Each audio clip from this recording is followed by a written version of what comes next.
کہ یزید کے بارے میں حضرت مفتی تقی عثمانی صاحب کی رائے معتدل ہے. میرے خیال میں ان کی رائے یہ ہے کہ یزید کا حضرت حسین کے قتل میں شریک ہونا یا ان کے حکم پہ قتل کرنا یہ کسی مستند روایت سے ثابت بولو بھائی نہیں ہے, ثابت نہیں ہے.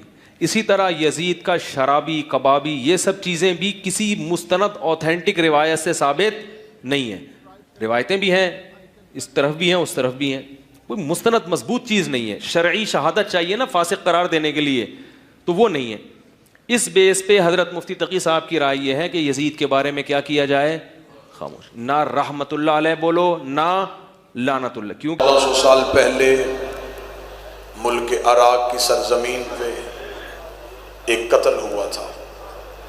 یہ وہ قتل رسول کے بیٹے کا قتل تھا, اور یہ قتل کسی غیر مذہب نے نہیں کیا بلکہ اسی نبی کا کلمہ پڑھنے والوں نے اسی نبی کے بیٹے کا قتل کیا. اس دور کی مکمل طاقتیں حسین ابن علی کے خلاف اٹھ کھڑی ہوئیں اور صحرا میں لا کے رسول کے بیٹے کو قتل کیا گیا. دشمن یہ سمجھتا تھا کہ شاید یہ قتل چھپ جائے گا, قاتل چھپ جائیں گے, لیکن مشیت الہی تھی, ارادہ خداوندی تھا, لہو حسین کی تاثیر تھی کہ اللہ نے ایک ایسی قوم پیدا کر دی جس نے خون حسین کو چھپنے نہیں دیا. اس قوم کی تخلیق کا مقصد صرف ذکر حسین تھا.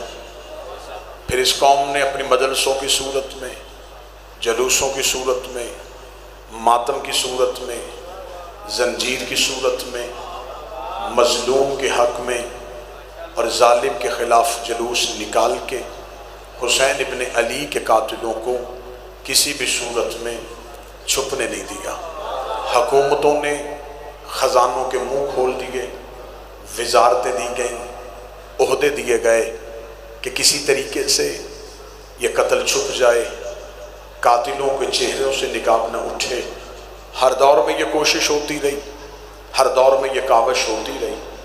یہ کوششیں چلتی چلتی یہاں تک پہنچ گئیں کہ ہر دور کے کسی نہ کسی نے یزید کو بچانے کی کوشش کی, چاہے وہ مولوی کے روپ میں ہو, چاہے وہ مفتی کے روپ میں ہو.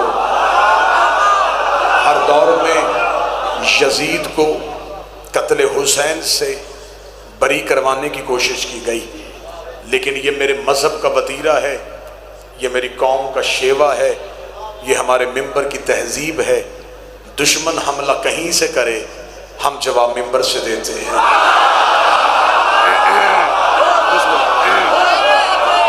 دشمن کا حملہ ٹی وی چینل سے ہو, اخبار سے ہو, محراب سے ہو, ممبر سے ہو, ہمارے پاس ذرائع ابلاغ کا سب سے بہتر ذریعہ یہ ممبر شبیر ہے.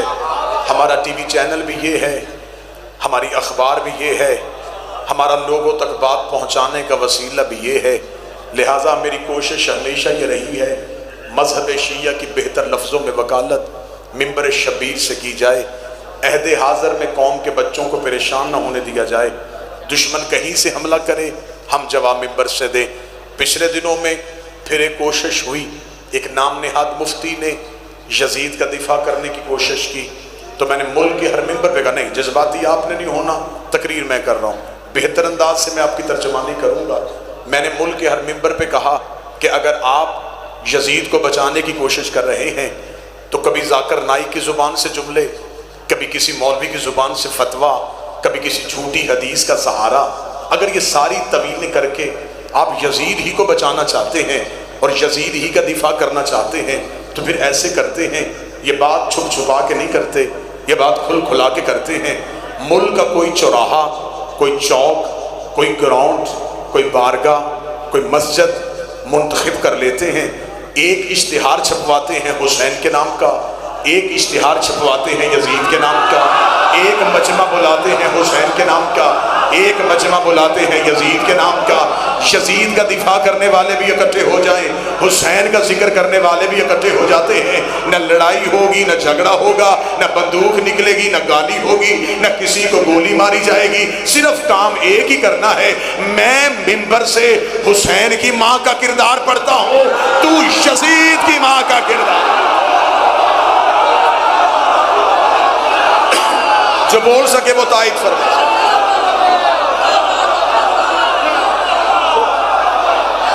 مالک حسین عزت عطا فرمائے، شہزادی کونین عزت عطا فرمائے۔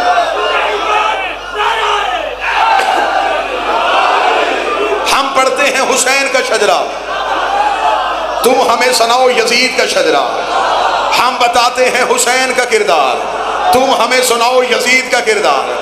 آج بہانے سے یزید کو بچانے کی کوششیں ہو رہی ہیں، جس کا دفاع کیا جائے اس کا کھل کے کیا جاتا ہے۔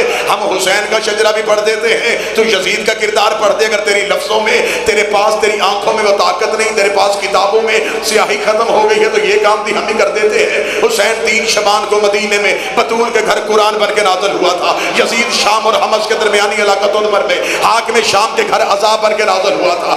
یزید کو پیدا ہوتے ہی گھٹی شراب کی دی گئی، حسین نے پیدا ہوتے ہی رسول کی زبان چوسی۔ یزید کا نانا بجدل بن حنیف عیسائی خاندان سے تھا، حسین کا نانا سید المرسلین ہاشمی خاندان سے تھا۔ یزید کی ماں محسود جس کے ناچ گانے کو پسند کر کے حاکم شام نے اس کے ساتھ نکاح کیا تھا۔ حسین کی ماں وہ زہرا تھی جو زندگی میں ایک لمحے کے لیے سجدے سے فراموش رہی، جس کے حیا کا نام قرآن تھا، جس کے نوکر کا نام جبرائیل تھا۔ یزید کا باپ وہ تھا جو اپنے باپ کے ساتھ مل کے تیرے میرے نبی سے جنگیں کرتا رہا۔ حسین کا باپ وہ علی تھا جو بستر پہ سویا مرضی یزدان بن گیا، میدان میں آیا کل ایمان بن گیا۔ یزید کا دادا ساری زندگی مخالفت رسول کرتا رہا، حسین کا دادا ابو طالب ساری زندگی حفاظت رسول کرتا رہا۔ یزید کی دادی ہندا جس نے رسول کے چچا حمزہ کا کلیجہ چبایا، حسین کی دادی فاطمہ بنت اسد جس کو کفن نبی کے کرتے کا ملا، جس کو نبی نے خود قبر میں اتارا۔ یزید کا ایک ہی بھائی تھا جو پاگل ہو کے مر گیا، حسین کا بھائی حسن مسند امامت کا تاجدار بن گیا۔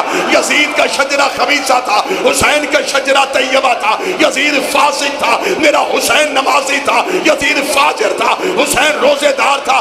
اس لیے 26 رجب کو ولید کے دربار میں کھڑے ہو کے حسین نے یہ جملے کہے تھے، لکھ یزید سے میں تیری بیعت کروں تو کروں کیسے؟ میرے بابے جیسا تیرا بابا نہیں، میرے دادے جیسا تیرا دادا نہیں، میرے نانے جیسا تیرا نانا نہیں، میری ماں جیسی تیری ماں نہیں، تجھ جیسا میں نہیں، مجھ جیسا تو نہیں۔ اپنے لاکھوں لے کے تو آ، 72 لے کے میں آتا ہوں۔ 10 محرم کو عصر سے پہلے میں قیامت تک ہر حلال زادے کو یہ کہنے پہ مجبور کروں گا، حسین زندہ باد ہے، یزید مردہ۔ سارے بولو، آخر تک بولو، ہاتھ اٹھا کے حیدری۔